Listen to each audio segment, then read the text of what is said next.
first thing I would say is that when I got asked how was today, she got one line back was, I want one. This is the 2350 Supercab, an offshore high-performance 7-metre weapon, 400-litre fuel tank, single or twin engines, powder-coated cabin, built for comfort, safety and big water. It's configured to suit your lifestyle. After a decade of service, the iconic 2400 Supercab retires from our lineup and its legacy continues in the form of the new 2350. Side by side, you can see the 2350 exceeds the 2400 in all areas except the very tip of the bow.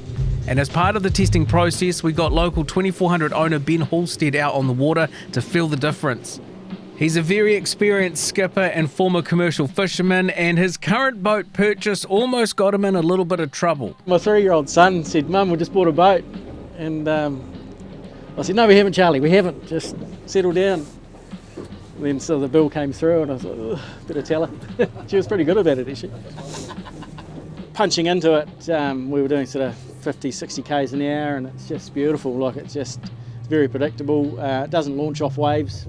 Probably a wee bit softer riding than 2400.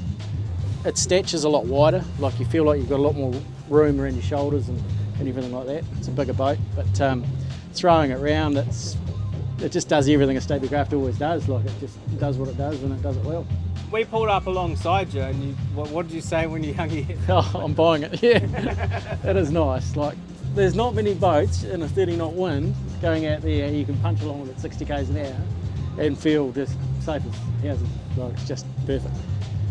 Like it's, you better edit that, I'm buying it out because my wife will see it. Ben's wife will be happy to hear that we wouldn't let him take the boat off our hands. It's heading to Auckland for the Hutchwalco New Zealand Boat Show and then heading around New Zealand visiting our dealer network on tour. If you're interested in testing one out with your local dealer, just fill in the form in the description below. Coming up, we break down the 3 main packages and optional extras, but next on the water with members of our dealership network who are very familiar with the previous 2400 platform.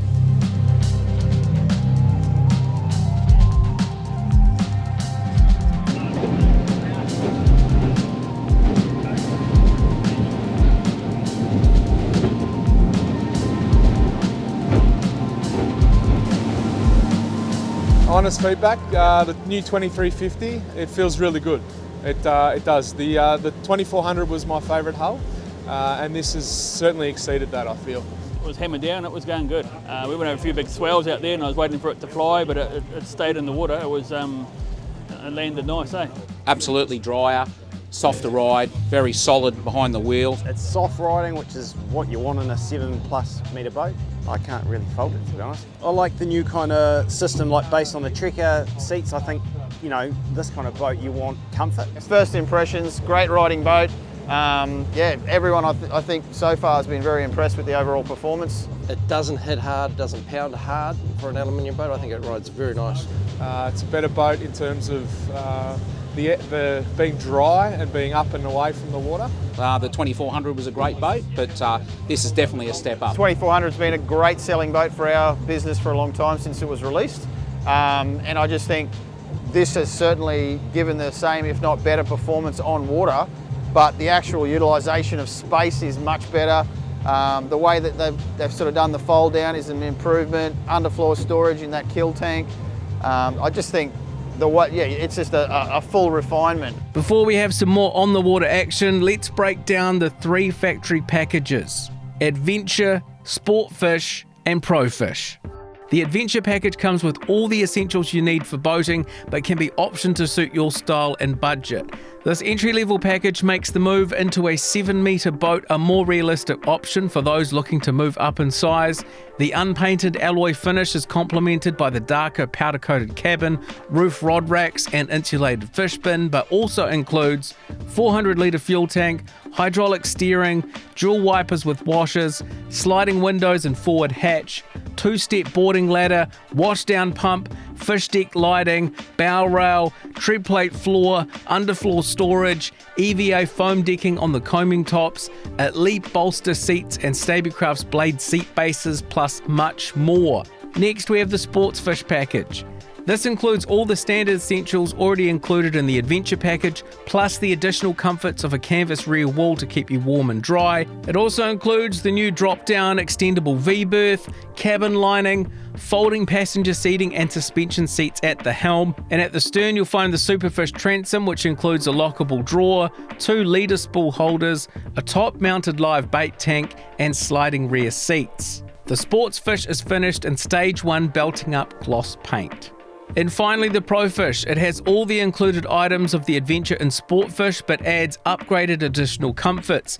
The sealed chambers are filled with closed cell foam for noise reduction. The floor features 6mm EVA foam decking that is soft and insulates your feet. The rear cabin seating is upgraded to upholstered passenger seat box that convert to a secondary berth across the full width of the cabin. It's got a stereo system from Fusion, powder-coated bow rails and handrails, and it's finished in Stage 2 gloss paint, which extends to the top of the hull.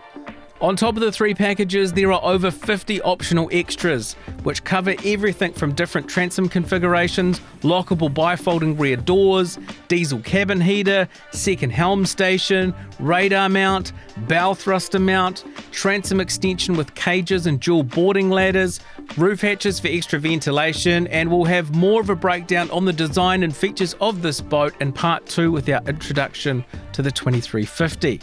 Finally, local Stabicraft ambassador Rowan Hook got his hands behind the wheel of the 2350 Supercab, and Rowan and some of his mates got to give the boat another shakedown. Well, we had an absolute blast. The guys on the camera boat were working a little bit harder than us, but we were sitting here freely chatting away, just punching into conditions that, yeah, you would only be coming back in if you'd timed the weather wrong pretty much.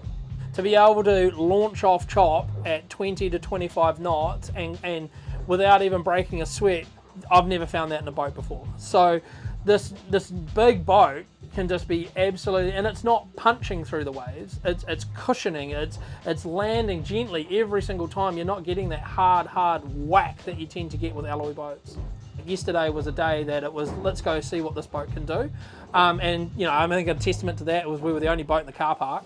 And you know, we went out through the bar. We went over to one of the islands of Fovo, and you know, we were the only boats out there, and you know, fishing was great. So sometimes it pays to have the bigger boat that can go out on those days. I think if you can be going out in those conditions with you know, zero touching of this boat previously and still feel like you've had a great day, then I think that's a true testament to how awesome this boat is in its ride. We had this thing in probably the conditions that you would not want to be in. The chop in the Fovo straight bar can be anywhere from flat calm to 4 meters. And yesterday, you know, the camera never quite does it justice, but yesterday's chop was 2.5 to 3 meters.